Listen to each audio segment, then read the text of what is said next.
The air in the great harbor was thick with the stench of sweat, blood, and desperation. Oars splintered, men screamed, and the once invincible triremes of the Athenian fleet, now trapped like fish in a barrel, were being systematically smashed to pieces. From the shore, a vast army watched in paralyzed horror, their escape route by sea being annihilated before their eyes.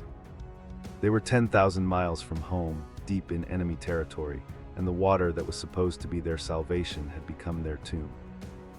A terrible collective wail rose from the soldiers, a sound of pure, unadulterated despair. At stake in this claustrophobic naval battle was everything. It was the culmination of a colossal gamble, the single greatest expeditionary force ever assembled by a Greek city-state.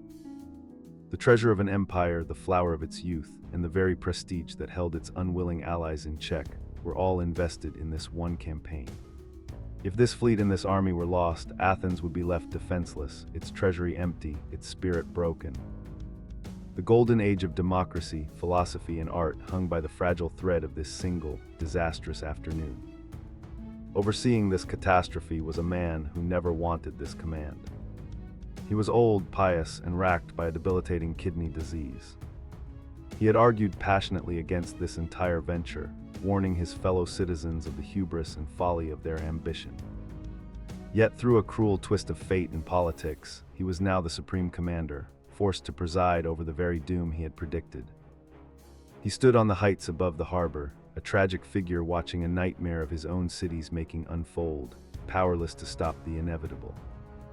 How could this have happened? How did the most sophisticated and powerful city in the Hellenic world, the shining beacon of Athens, find itself facing utter destruction in a foreign land, so far from the familiar shores of the Aegean?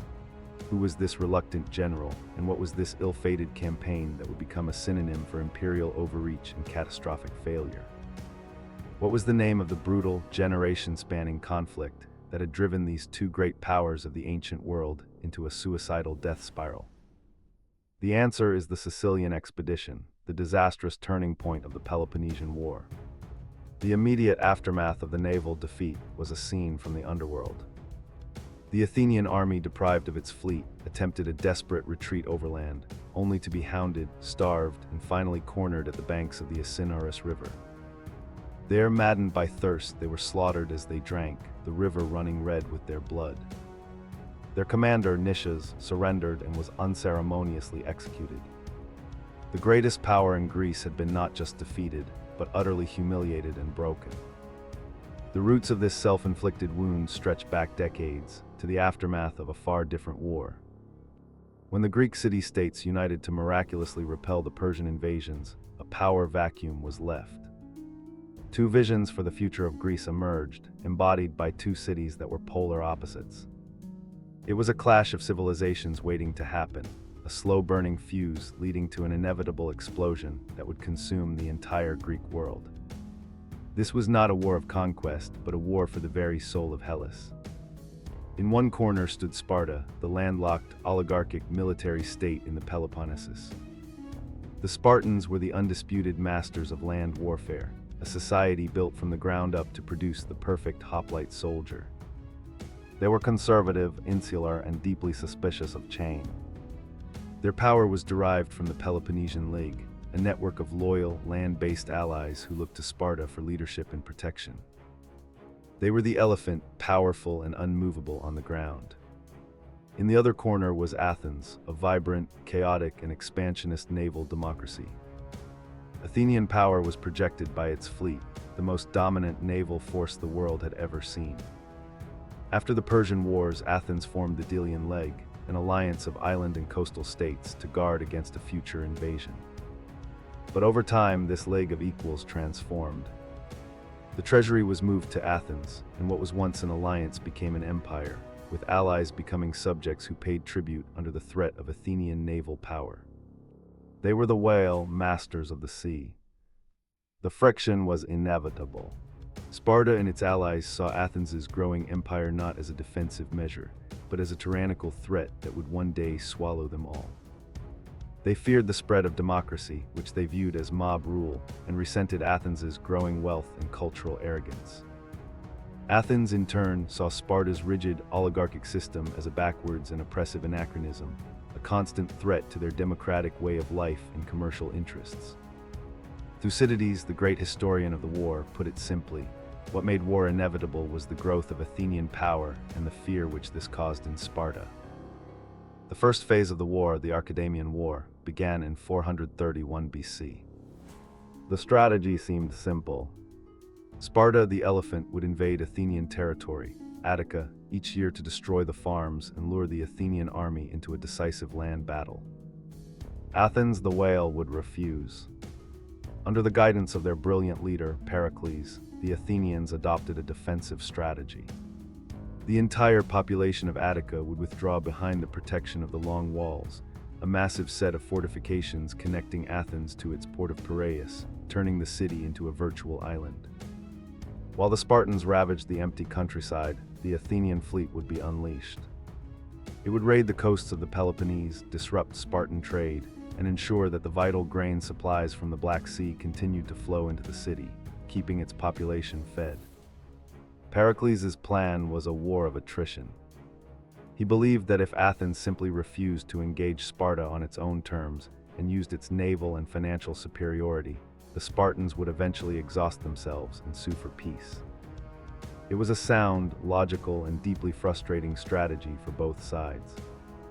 But a horror that no strategist could have foreseen was about to be unleashed upon the city. In the second year of the war, with the population of Attica crammed into the unsanitary and overcrowded city, a devastating plague broke out. It was a terrifying, unknown disease that swept through Athens like a wildfire. The symptoms were horrific, and the mortality rate was catastrophic. It is estimated that up to a third of the population, including soldiers, sailors, and craftsmen, perished. The social fabric of Athens began to unravel under the strain. The greatest casualty of the plague was Pericles himself. His death left a vacuum in Athenian leadership that would never be truly filled. The measured aristocratic statesman was replaced by a new breed of politician, the demagogues. Men like Cleon, a tanner by trade, rose to power by appealing to the rawest emotions of the masses. They were aggressive, populist, and advocated for a more brutal and total form of warfare, a stark departure from Pericles' cautious strategy. The war was about to become much uglier. Despite the plague, Athens fought on. A moment of stunning success came at Pylos and Sphacteria, where the Athenians managed to trap and capture a contingent of several hundred Spartan hoplites. This was a shocking event. Spartans were supposed to fight to the death, never surrender. The capture of these elite soldiers gave Athens a powerful bargaining chip and shattered the myth of Spartan invincibility. It was a testament to Athenian resilience and naval ingenuity, even in the city's darkest hour. The war's character was defined by brutal episodes that revealed the decaying morality of the conflict. In Mytilene, a subject ally that revolted, the Athenians, urged on by Cleon, initially voted to execute all adult men and enslave the women and children. Though they reversed the decision at the last moment, the fact that it was even considered showed a frightening shift. Later, at the neutral island of Melos, the Athenians demanded the Melians join their empire or be destroyed. When the Melians refused, citing their right to remain neutral, the Athenians executed the men, enslaved the women and children, and repopulated the island themselves. After a decade of brutal, inconclusive fighting, both sides were exhausted. The leading hawks on both sides, the Athenian Cleon and the brilliant Spartan general Brasidas, were both killed in the same battle at Amphipolis. Their deaths opened the door for a fragile truce. The Peace of Nicias was signed in 421 BC, intended to last for 50 years. However, it was a deeply flawed peace. Several key allies of Sparta refused to sign it, and the core issues of the conflict remained unresolved. It was less a peace and more of a tense ceasefire, a cold war where both sides maneuvered for advantage. It was during this uneasy peace that the most charismatic, brilliant, and destructive figure of the war rose to prominence in Athens, Alcibiades. A handsome, wealthy, and flamboyant aristocrat, he was a student of Socrates and a military genius. He was also pathologically ambitious, reckless, and utterly without principle. Alcibiades saw the fragile peace as an obstacle to his own glory and actively sought to undermine it. pushing Athens towards a more aggressive and imperialistic foreign policy that would ultimately lead to the Sicilian disaster. The opportunity came from a distant squabble on the island of Sicily. The city of Segester appealed to Athens for aid against its rival, Syracuse, a powerful city-state that was ethnically and politically aligned with Sparta. For Alcibiades, this was the perfect pretext. He painted a grandiose vision for the Athenian assembly, an easy conquest of Syracuse, followed by the subjugation of all of Sicily. The island's vast resources of timber and grain would then fuel the final phase of the war against Sparta, ensuring Athens' ultimate victory. It was a fever dream of empire. The elderly and cautious general, Nicias, argued vehemently against the plan. He warned of the immense costs, the logistical nightmare of operating so far from home, and the sheer folly of picking a fight with a powerful new enemy while the old one was still a threat. In a last-ditch attempt to deter them, he wildly exaggerated the size of the force that would be needed, hoping the staggering numbers would shock the assembly into reason. But his plan backfired spectacularly. The Athenians, swept up in a wave of jingoistic fervor, simply voted to give him the massive force he asked for and appointed him, alongside Alcibiades, as its commander. The departure of the Athenian armada in 415 BC was the most magnificent spectacle the Greek world had ever witnessed. Over 100 of their finest triremes, accompanied by supply ships and thousands of heavily armed soldiers, filled the harbor of Piraeus. Libations were poured, hymns were sung, and the entire city turned out to watch as the fleet set sail, a symbol of Athens' seemingly limitless power and ambition. No one could imagine that they were watching a funeral procession, the beginning of the end for their golden age. The first disaster struck before the fleet even reached Sicily. Just as the expedition was setting sail, a number of religious statues in Athens, the Hermi, were mysteriously mutilated. It was seen as a terrible omen, and suspicion immediately fell on the notoriously impious Alcibiades. His political enemies seized the opportunity. Rather than try him immediately, they allowed him to set sail, only to recall him to face the capital charges of sacrilege after he had departed. Knowing he would not receive a fair trial, Alcibiades did the unthinkable. Instead of returning to Athens to face execution, Alcibiades defected. He fled not just the fleet, but his city, his people, and his cause. He went to Sparta. In one of the most stunning acts of betrayal in history, he revealed the entire Athenian strategy for the Sicilian campaign to the enemy. He advised them to send a skilled Spartan general to Syracuse to organize the defense. Even more damaging, he advised them to establish a permanent fort in Attica, at a place called Decelea, a move that would cripple the Athenian economy for the remainder of the war. Back in Sicily, the Athenian expedition, now solely under the command of the reluctant and risk-averse Nicias, floundered.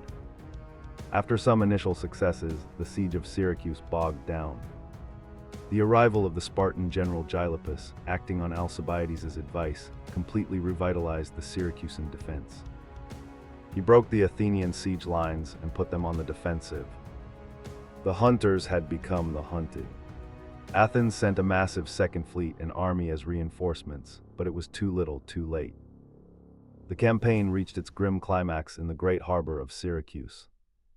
The Athenians, their morale shattered and their forces weakened by disease, decided to stake everything on a final naval battle to break out of the harbor, which the Syracusans had now blocked. The fighting was brutal and chaotic, a desperate struggle in a confined space. The Syracusans, fighting for their homes, were victorious. The Athenian fleet was shattered, its remnants captured. The Athenian army, watching from the shore, knew they were doomed. The final act was the horrific retreat. Tens of thousands of Athenian soldiers and their allies, now a starving, disorganized mob, were hounded by the Syracusan cavalry. The retreat ended at the Asinaris River, where the thirst-crazed Athenians broke ranks and stampeded into the water, drinking greedily as Syracusan soldiers slaughtered them from the banks and pelted them with projectiles. The historian Thucydides called it the greatest disaster in Hellenic history. It was a blow from which Athens would never fully recover. News of the disaster was met with stunned disbelief in Athens. The city had lost two entire fleets, over 40,000 men, and a vast fortune. Their enemies, emboldened by the news, began to close. Subject allies, sensing weakness, started to revolt. Sparta, using Persian gold, a bitter irony for the supposed defenders of Greek freedom, began to build a navy capable of challenging Athens on the sea for the first time. The final, desperate phase of the war, the Macedonian War, had begun. And yet Athens did not collapse. In a remarkable display of resilience, the Athenians refused to surrender. They used their emergency reserve funds, melted down temple treasures, and rebuilt their fleet. They withstood an oligarchic coup and restored their democracy. For nearly another decade, they fought on, clawing back victories at sea and desperately trying to hold their crumbling empire together. It was a testament to the indomitable spirit of the city, even in the face of certain doom. The key Spartan figure in this final phase was Lysander, a brilliant and ruthless naval commander. Unlike the typical Spartan, he was a skilled diplomat and politician, adept at securing Persian funding and exploiting the internal divisions of his enemies. He understood that to defeat Athens, he had to beat them at their own game, on the sea. He built and trained a Spartan fleet that could finally match the Athenians in skill and numbers. The end came not in a glorious, pitched battle, but through a moment of catastrophic carelessness. In 405 BC, the Athenian fleet was camped on the beaches at Aegospotami in the Hellespont, the vital strait that controlled Athens's grain supply. The bulk of the crews had gone ashore to forage for food. Lysander, whose fleet was anchored nearby, saw his opportunity. He launched a surprise attack, capturing almost the entire Athenian fleet of 180 ships on the beach without a fight. With its last fleet destroyed and its grain supply cut off, Athens was finished. Lysander sailed to Piraeus and blockaded the city. Starvation quickly set in. After months of siege in 404 BC, the once proud city of Athens surrendered unconditionally. The Peloponnesian War, after 27 years of brutal conflict, was finally over. The terms of the peace were harsh. Athens was forced to tear down its long walls, surrender its remaining ships, and dissolve its empire. The destruction of the long walls was a moment of profound symbolism. As the last stones were torn down, flute music played, and the enemies of Athens celebrated, believing this was the first day of freedom for Greece. A brutal oligarchic regime, the 30 Tyrants, was installed by Sparta to rule over the defeated city, unleashing a reign of terror on the Athenian populace. The great democratic experiment seemed to have failed, crushed under the heel of Spartan might. But Sparta's victory was a hollow one. The Spartans proved to be inept and tyrannical imperial masters, quickly alienating their former allies. The constant warfare had exhausted all the Greek city-states, draining their treasuries and manpower. The internal strife continued, with Sparta, then Thebes, briefly holding dominance. The war had created a power vacuum. It had bled Greece white, leaving it weakened and divided, ripe for conquest by a new, formidable power rising in the north. So what was the ultimate meaning of this great and terrible war? It was a tragedy of epic proportions, a self-inflicted wound from which ancient Greece never truly recovered. It demonstrated how fear, phobos, and hubris can drive even the most enlightened societies to ruin. In the end, there was no true victor. The war's lasting legacy was the weakening of the entire city-state system, paving the way for the conquests of Philip of Macedon and his son, Alexander the Great. It was a decisive moment where the Greek world turned upon itself, and in doing so, sealed its own fate.